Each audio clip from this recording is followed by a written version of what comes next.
더불어민주당의 총선 공약, 코로나19 긴급 재난지원금을 5월 안에 전 국민에게 지급하겠다는 것이었죠. 네, 하지만 정부는 물론 야당까지 반대하면서 난항을 겪고 있는데요. 국회 취재기자 연결해 보겠습니다. 이준흠 기자. 네, 민주당 이인영 원내대표는 통합당을 향해 총선 때 했던 전 국민 지급 약속을 지키라고 압박했습니다. 앞서 통합당 황교안 전 대표가 선거운동 당시 전 국민 1인당 긴급재난지원금 50만 원을 지급하겠다고 한 점을 강조한 건데요. 조정식 정책위 의장은 통합당이 선거가 끝나자 이런저런 핑계를 대며 말뒤집기를 하고 있다고 비판하기도 했습니다. 하지만 통합당 김재원 정책위 의장은 소득 하위 70%에 지급하는 정부안에 동의한다며 여당 이견이 없으면 이를 신속 처리하겠다고 맞섰습니다.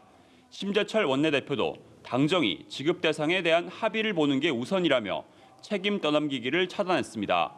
재난지원금 전 국민 지급을 원하는 민주당 입장에선 소득 하위 70% 지급을 고수하는 정부와 협의하고 그런 정부를 편드는 통합당까지 설득해야 하는 이중고를 안게 됐습니다.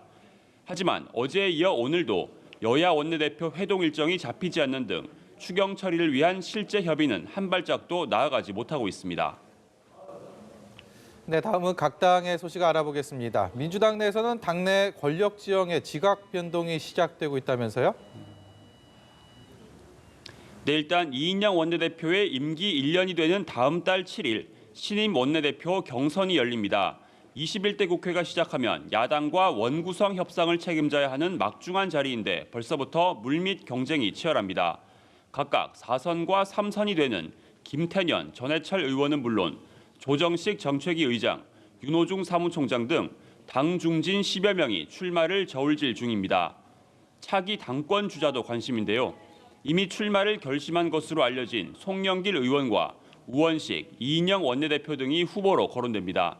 특히 당 안팎에서 출마 요구가 나오는 이낙연 전 국무총리의 경우 총선 이틀 뒤인 지난 17일 문재인 대통령이 이해찬 대표 등과 함께 청와대로 불러 총선 승리를 격려한 것으로 알려져 힘을 실어준 게 아니냐 이런 해석이 나오고 있습니다.